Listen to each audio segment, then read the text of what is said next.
Well, I haven't talked about the garden in a while, and I think it's time for an update. This is the garden. Back up here.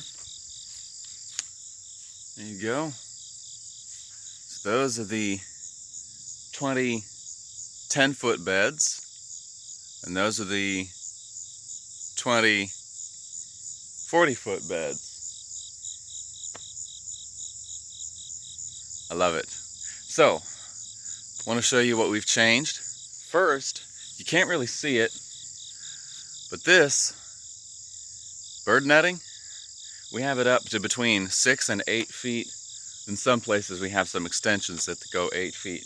That has been fantastic at keeping deer out. We have not seen any signs of deer. We only have one gate right now, and we mow this by hand. Either we have 3 or 4 sides now. My dad loves sides. So we have 3 or 4 different sides, and he knows how to use them, and he's working on learning how to maintain them, and then going to teach us how to do it. Great. My mom has a couple of sickles, so we'll do that. Antique malls or antique stores in rural areas are fantastic ways of finding those. I found and bought a sickle yesterday or the day before at an antique store for $4. It's just a blade on a wooden handle. If it's set at the right angle, it works. I just need to sharpen it up some. So this is the handle for the gate. The netting hooks on the tiny little hooks on this thing. You just take it off and it's open. So let's head in. Got a basket for the produce. Got a snip because I can be kind of messy harvesting. So the snips help me to be a little more tidy. All right. So first off, we have been much more concerned with the plant's health than the plant's appearance. So there are brown spots, there are yellow spots. Some of the tomatoes, we'll get to that later, but some of the tomatoes are awfully brown. But the last of the fruit on it is still growing, so it seems that it's okay. So we are just letting it go with that. We are watching the signs because how it turns brown, what turns it brown can help you determine what is wrong with the soil. As it is, we think that there is probably a calcium deficiency because of blossom end rot on the tomatoes and Septoria fungus. But I'll get to those when I get to the tomatoes. So, the squash. Whole lot of butternut, so we've been enjoying that. The squash bugs have been prolific on these, which means two things. First, I need to be more vigilant and diligent in looking for them. But also, pests only attack plants that are weak enough that the plants cannot produce the anti-pest, the anti-bug compounds that they normally produce to keep themselves healthy and out of the bug's way. So we have had to harvest some of these early, and what you can do with early butternut, they will often look like this instead of like that. So what you can do with this, they're not very sweet, but you can chop them up kind of like an acorn squash, dice them up about that big, like 1-inch or 3/4 inch cubes, and you can put them in a stew or a soup, and they taste pretty good. Just they're not the sweet butternut taste that you're accustomed to. But they're still good, they're still nutritious, they're still a filler, so we've been enjoying that. So we have not harvested any ripe butternut squash because it's not time for that yet. So I've been trimming these, and I'll show you what we're doing now with trimming. We've realized that, well, of course, many of the best ways to improve the soil quality for your garden is to take the organic material and break it down and then add it back. So sometimes you can do a chop and drop method, kind of like I had showed in previous videos, where when I trim the squash, like this here, take this and just turn it over to let it rot. Well, the problem with that is it doesn't really work that way. You kind of need a lot of it to do that, and most plants they don't have compounds that will allow them to put their nutrients back into the soil. This just kind of rots on top and gets withery and dry. It doesn't really contribute anything to the soil. It kind of needs to be covered. So what we'll do, since we don't have a compost pile, but we do have chickens, what we've noticed is if we throw anything in the chicken run, they will turn it into dirt in a couple of days. And it's mixed with manure, which is fantastic. And it feeds the chickens, which means it cuts down on our feed, and it means that any nutrients that are left in this go into the chicken, and we eat them with their eggs in the next few months. They'll probably start laying next year, because in a few months it'll be winter and they don't really lay then.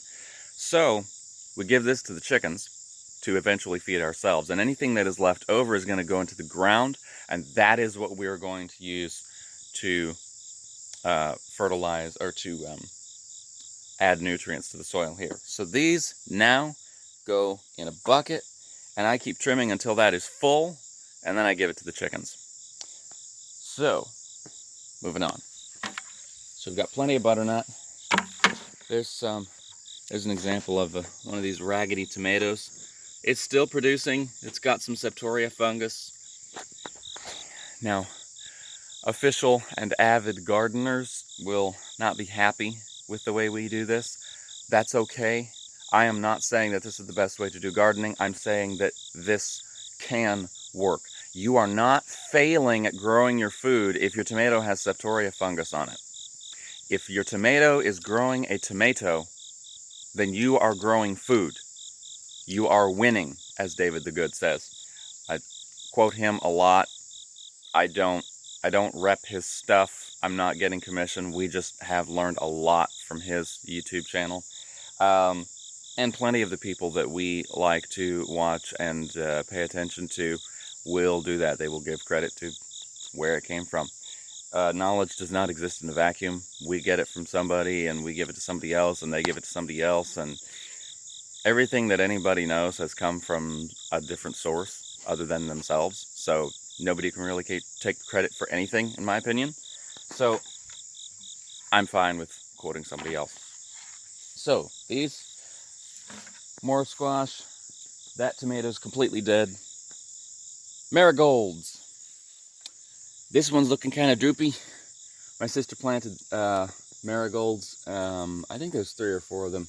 There is one that I want to show you. She is really proud of it. It is a beautiful plant. But that's a couple rows down. Another tomato. Bunch of green ones. This one might not produce to full maturity. So we'll just have fried green tomatoes. More squash. Not a whole lot. Mostly just bare down there. Peppers, cayenne peppers. There's one. Now I'm not sure what's wrong with this guy, but they will get red and then almost immediately fall off the vine. So we got these. These are cayenne peppers. This is going to go in the harvest basket over here. Eventually, I need to learn basket weaving, but that will come later. In the meantime, we just got these at the hardware store or antique shop or somewhere. Genuine wicker basket. Pretty cheap. It's cool. Alright. So we got the cayenne pepper. Only one of those. The radish we've let go to seed,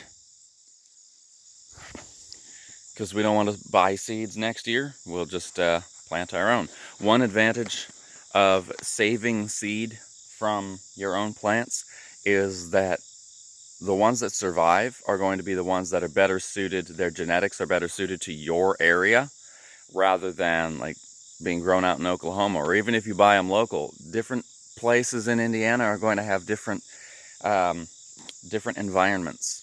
So, low battery. There we go.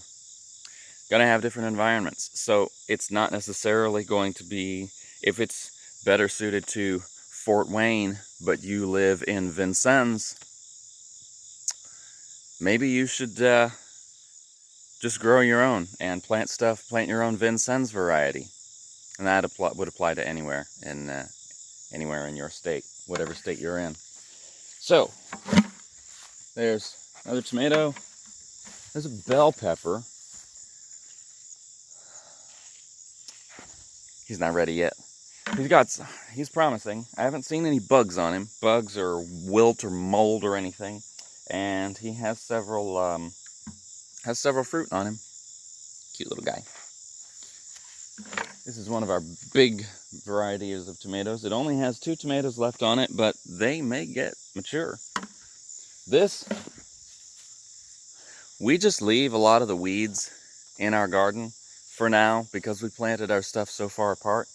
This is also lamb's quarter, which is completely edible and good for the soil.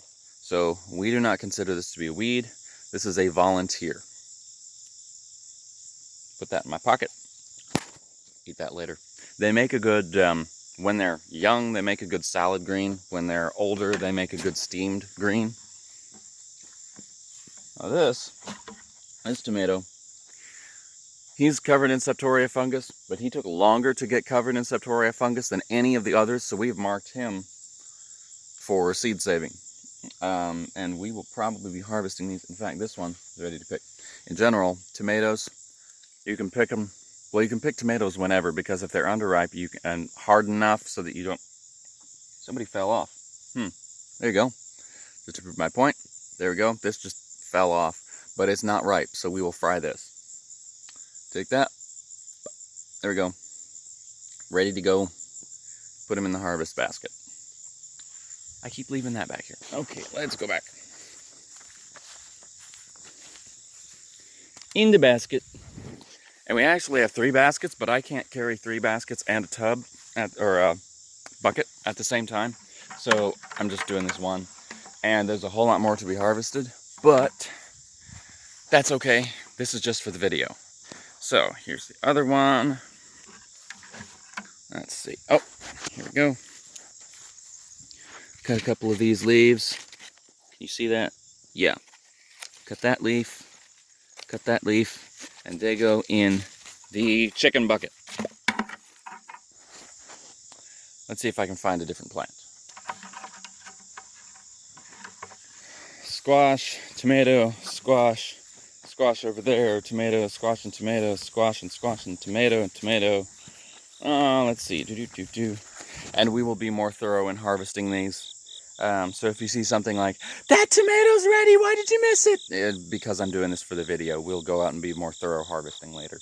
Right now, this is about 7 o'clock before we have breakfast.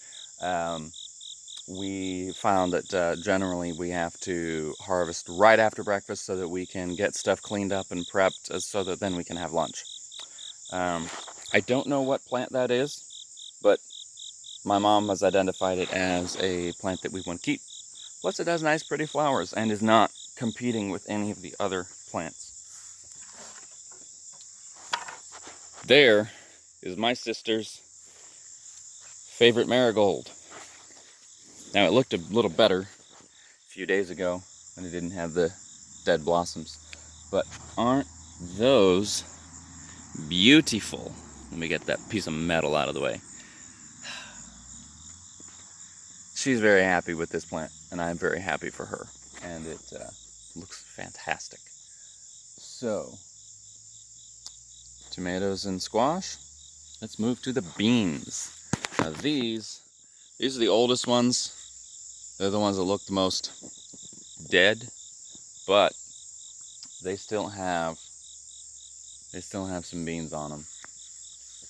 Let's see here. Here we go. Now this is a rattlesnake pole bean. They are an older variety. They have purple spots on them. Sometimes, we think it's due to sun exposure. Sometimes one side or both sides of them will be almost completely purple, like somebody poured ink on them or something. Those are fine. We haven't had any problems with those being any different.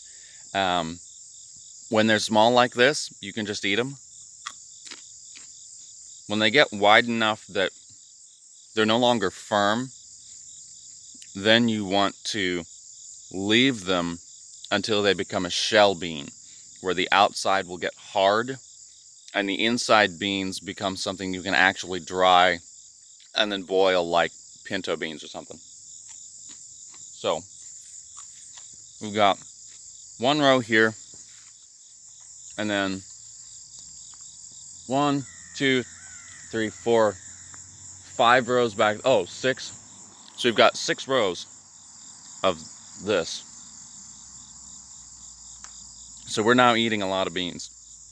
We lacto-fermented some of them recently. A basic lacto-fermentation process recipe for basically any hardy vegetable would be to make 1 quart.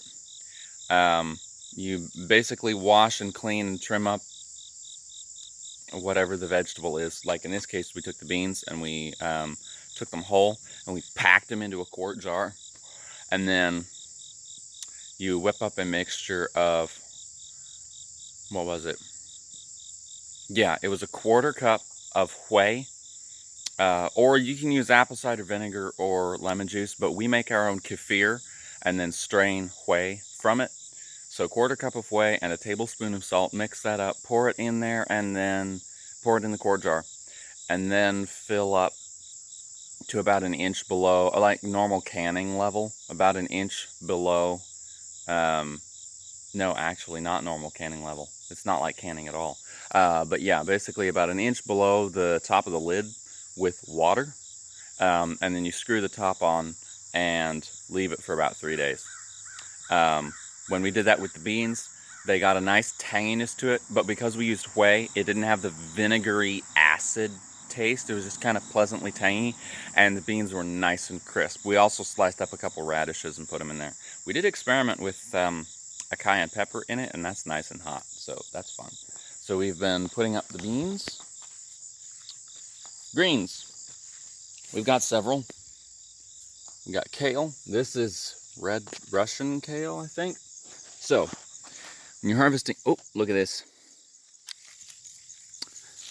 We're not going to eat that, so the chickens will. So I'll put that in there. Now, in general, you want to leave about 3 leaves on the plant so that it can continue to get sunlight, so that it can continue to produce more leaves. So I'm going to leave that one. That doesn't count as a leaf. That's already been harvested. I'm going to leave that one, and that one, and that one. So we'll take this and this. These we will eat, and this the chickens will eat. All right. You know what? I'm just going to leave those there for the sake of the video, just so that I don't have to go back and get the basket. These are fun. These are yard-long beans, and I'll show you why. Look at that. 1 bean. I think these are an oriental variety, but I'm not sure.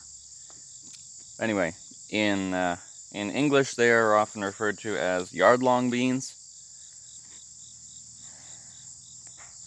They're a little tougher, so they're not really pleasant to eat raw, but they steam well and they cook in a soup well. So we just pick them like a normal bean. Now these, we've never gotten these to an actual yard long. We've gotten them to maybe 2 feet long, but not a full yard. And they have beautiful bean blossoms on them. Very nice, very pretty. We do have some peas growing. I'm not sure why they came up so late, and they might just be as a cover crop. Might be just a nitrogen fixer. That might be why we planted them so late. We also harvest from the cover crop that we planted in between the rows.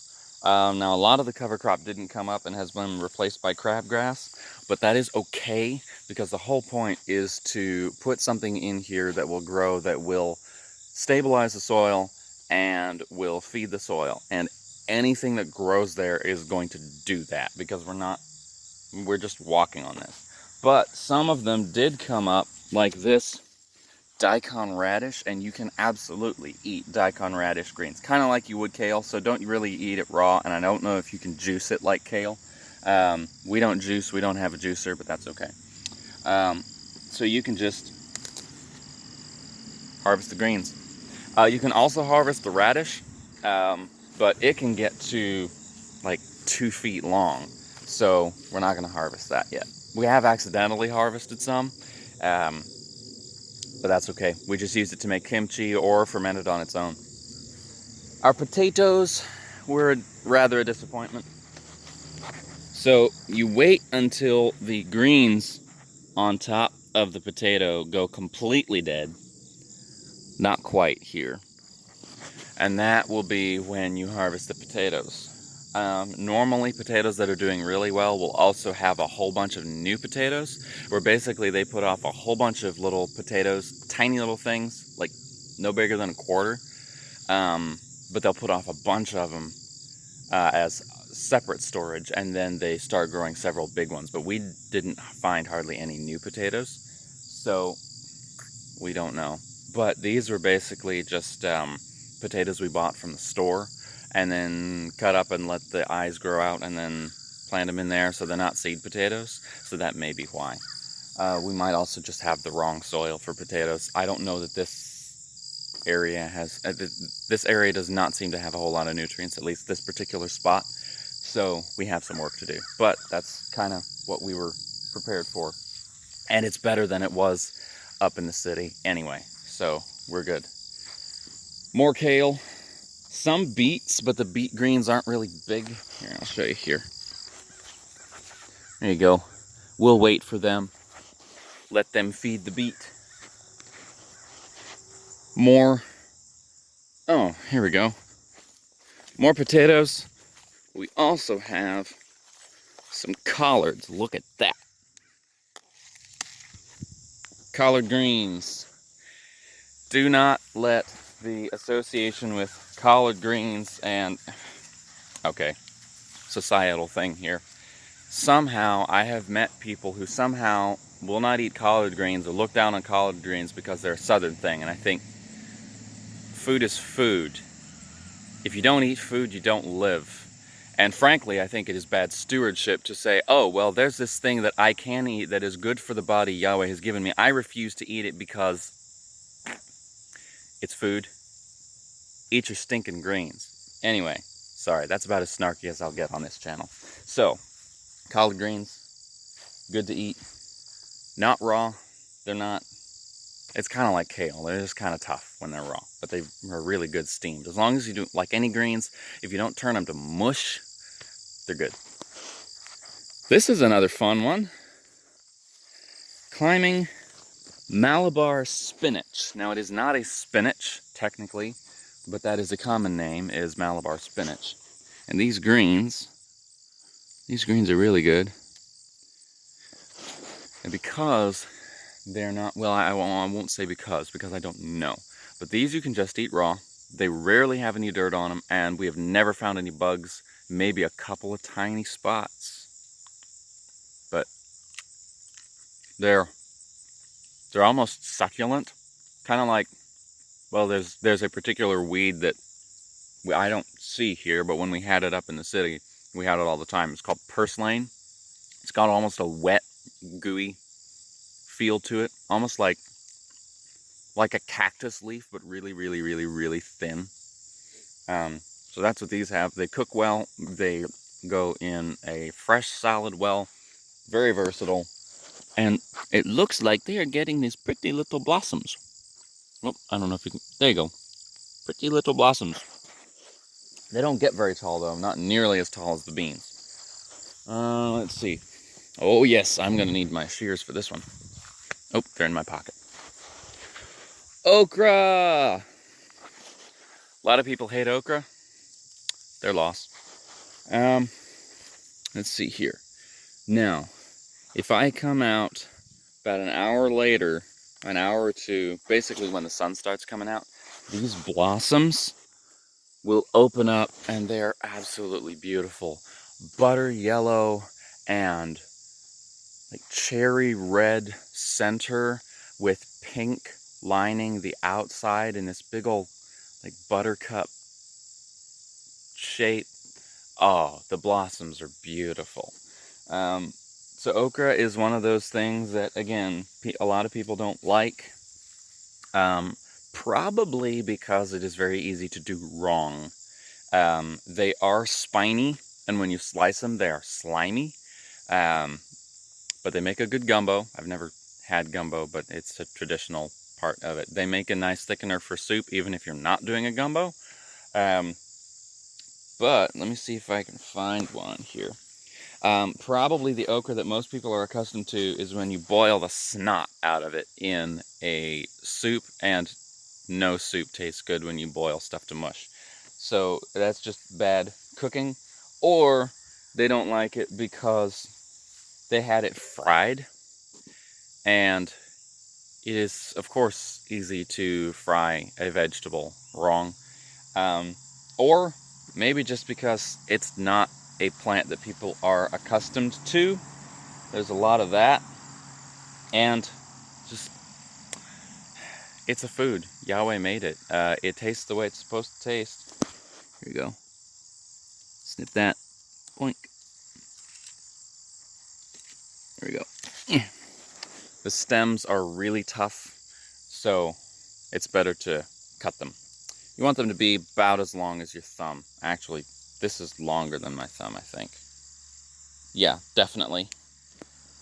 So there's a few more, but I'll just stick with this one for the sake of the video. So yeah, we like okra. Of course, my mom taught us to eat it. Her mom taught her to eat it, so that's probably why. Anyway, okra's good, and we have plenty. This is, what is it? Oh, here we go. That's a radish. Can you see that? Yes, you can. That's a radish. Radish greens. Radish greens are also good eating. Again, not fresh, just because they're kind of tough. Blink. Want to leave at least 3 leaves. And we don't really want to harvest them tiny, because there's no point. Give it a couple days and it'll be huge. And it'll taste the same. So, there's radishes. We do have some carrots coming up, but you do not harvest carrots right now. Carrots were also kind of a disappointment, because we only have like 3. We planted the whole bed, and we have 3 carrots coming up. Oh well. You can make a pesto from the carrot tops. I found that out last week. I don't know how to do it, and we are not harvesting the carrot tops, because that would mean that there's less nutrients going into the carrot, and we want the carrot. So, not going to do that yet. These are turnip greens, and that is a sumac. A sumac tree. Don't ask me how we got a sumac tree in the middle of our garden, but we did. That's not going to be a problem by the time we have to dig this all up. Sumac is a nice tree to have around.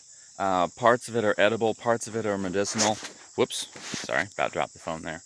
And it's just good to have a beneficial tree in an area to keep out a trash tree, or just to provide shade or something for beans to climb up or something. I don't know. So we'll determine what to do with that when the rest of this is gone. Turnips, turnips, turnips, turnips. Yeah, that's pretty much all turnips. All right. Let's see. These scarlet runner beans. Now these are not, pardon me, these are not like rattlesnake pole beans. They don't really ever, they're not really ever good to eat raw, because the shell becomes very hard very quickly, and the beans get mealy. So they are more of they are a shell bean through and through. And they get big, like this guy here. when it's full, we'll harvest him when, well, like most shell beans, when the pod gets brown and crinkly and the beans get so big that they start, you can see the bean poking through the pod. That's when we'll harvest them. So these are looking nice and healthy, and the bumblebees, well, we like the kind of snapdragon shaped flowers. Oh, they're beautiful. And the bumblebees and the carpenter bees go nuts for this stuff. We have a whole row of them, and there's always bumblebees out here. More turnips, which we planted in between the kale, and sunflowers. Now this goes to show how little I knew about flowers. I wasn't even aware you could have red sunflowers, nor did I know that you could have orange sunflowers and red sunflowers on the same plant, except that's not the same plant. Hold on. Oh, they must have... We did at one point. Well, that was interesting. My phone completely ran out of battery, so it just died on me. And then it was time for breakfast, and then we came out and harvested, and then we processed the food, and then it was time for lunch, and then there were some other things to catch up on, and then there were some other things to do, and now it's 2:30, and now I'm back. So, sunflowers. Oh, there's a bumblebee here. Here we go. Don't know if you can see that there. There is a bee and a couple of bugs that I don't recognize. But these sunflowers, I love these. I asked my mom what type they are. She doesn't remember, but that's fine. We like them. Here you go. There's a bumblebee. Oop, there's a bumblebee. Lots of bumblebees. I was concerned about them because when we first planted them, we didn't have this netting set up.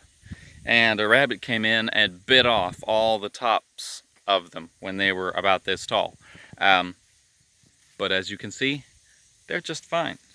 So we will have these for seeds. I don't know if you can eat the leaves. I wouldn't be surprised. Plus, sunflowers are just beautiful. Let's see. More beans, rattlesnake. Oh, we left some radishes out. Let's see. More collard greens. This is called flowering broccoli. There's a flower. I don't know if it is actually a broccoli or if it is, I don't know, but the greens are good. Another green that isn't great raw, but it's fantastic cooked. Over here we have not much. I'm not sure what happened there. Don't remember what we planted. Obviously it didn't come up. Some kale. We planted some beets. I personally planted beets in here. I don't see any, but we have some pretty good looking basil. If you don't know how to use basil, basil is fantastic. Anything Italian flavored pretty much has to have basil. It also goes well, basil pesto, obviously. Fantastic in that. It's good to just put in some steamed greens, or with tomato. Anything that has tomato in it should probably have basil as well. It's very delicate. Basil is very delicate. You don't want to steam it. At least I don't think so. Anyway, it's very delicate. So these are also potatoes. These are doing a whole lot better. I don't know if that's because we planted them later, or if they're a different kind of potato, or maybe this is just a better soil. I don't know. More daikon radish. And I was incorrect on this being sumac. It is not. I don't know what it is. If I remember correctly, this is sumac. But I've been wrong once before on that, so don't quote me. Cabbages. Finally have some cabbages coming up. That's nice. Oh, actually, that's not cabbage. That's cabbage. I don't know what that is. That's not cabbage. Those are collards. Can you see that? Yes, you can. Okay. Let's see. So whatever those are, I don't even know what those are. This might be more turnips. I don't know. Red cabbage. There's a green cabbage. There's another green cabbage. There's daikon radish. They will do this. Let's see if you can see here. There we go. See that? Just sticking up out of the ground. like that much, they will get to sticking up out of the ground almost that far, and they're just fine.